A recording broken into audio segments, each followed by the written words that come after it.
Hello there, welcome to my first and possibly my last video on greenhouse gardening generally.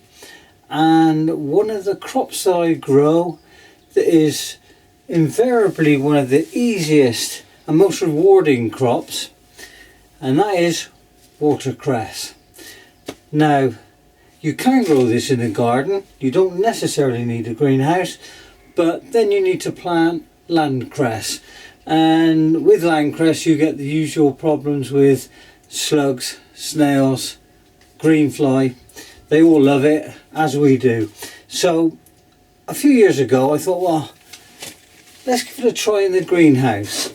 So I tried it and was amazed how easy it was to grow and how it provided the family with a tasty salad additive all summer long, even into the autumn. This is the remainder from last year's crop, and it's looking a little bit sorry now.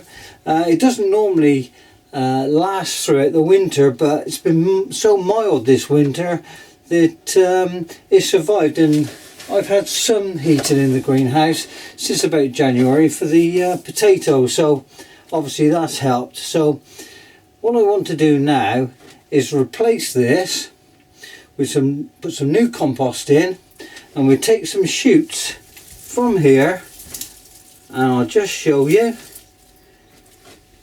just a little pinch like this. It's got all the roots on it, all ready to go in some lovely nice compost.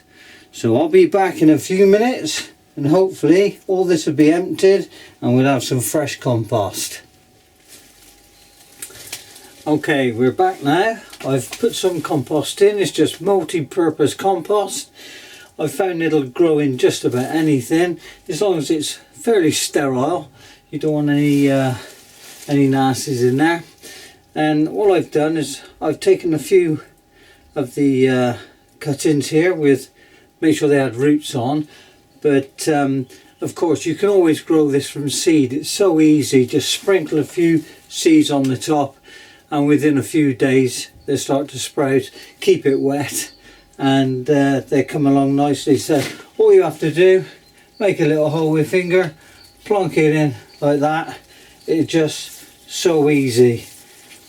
One important thing to remember is when you do water these plants throughout the year, only use tap water.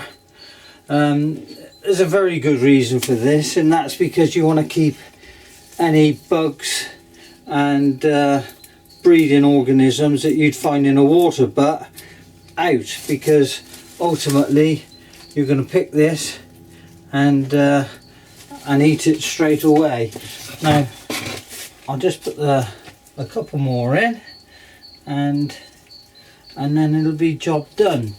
When these are firmly rooted, they will spread really quickly, and before you know it, it'll be growing over the edge here, and occasionally, a couple of times a year, I'll get the shears and I'll just cut it all off, because it does grow that vigorously, which is a good thing. When it has rooted really well and it's growing, you can feel the water almost up to the top here, and of course in the summer it evaporates quite quickly and they use a lot of water anyway, but keep topping up with clean water and you'll have no problems. I usually give a feed with tomato fertilizer. In the summer I've got my tomatoes this side of the greenhouse, so when I give those a feed once or twice a week, I'll also give the watercress a feed.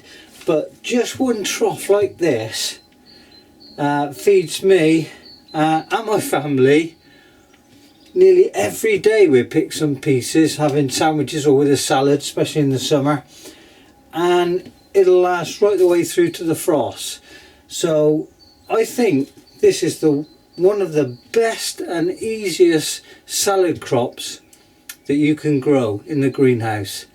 I don't think I could manage one year without it. it's that good. And most people like watercress. It's got a nice peppery taste, and it goes in sandwiches and, like I said, with your salads. So I hope this helped, and perhaps I'll do another video again, perhaps on tomato plants or something. But until next time, cheers.